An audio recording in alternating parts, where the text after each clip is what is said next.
Welcome back mga katambalan, mga hot topic and issue, pag-usapan natin. Update po tayo kay Catherine Bernardo na kung saan nga po ay nag-post itong sikat sa kanyang social media account at nagkaroon nga po muli ng another year of partnership itong si Catherine sa TCL. Makikita naman po doon sa ilang mga photo na kung saan ay sinure ni Kat na nagkaroon nga po sila ng contract signing. Makikita naman yung ilang mga photo nitong si Kat kasama nga po yung mga taga TCL at makikita rin na napakaganda ng isang Catherine Bernardo doon sa suot niyang red na dress. Makikita naman yung ilang mga kaganapan na kung saan ay sinare nitong si Kat sa naganap nga po na contract signing niya muli sa TCL na talaga namang napakaganda ng isang Catherine Bernardo. Makikita naman yung ilang mga photo na sinare nga nitong si Kat. Samantalang isa pa nga po sa naging post itong si Kat ay ang photo naman doon sa naging event ng birthday celebration nitong si Lexie. Makikita naman na napakaganda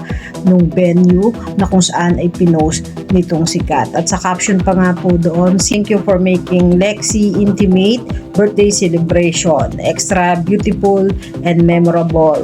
At napakaganda nga po ng venue na kung saan sinure din ni Mami Min sa kanyang social media account. Samantalang isa pa nga po sa naging post naman nitong si Kat ay ang ilang mga photoshoot naman at makikita na napaka-sexy ng isang Catherine Bernardo doon sa suot niyang black na talaga namang lutang na lutang yung kaseksihan nitong si Kat. Po yung mga update natin ngayon kay Kat, kay mga katambalan. Ano ang masasabi niyo? Mag-comment lang sa comment section at pag-usapan natin. Yan ang mga hot topic and issue dito lamang sa Tambalang JK.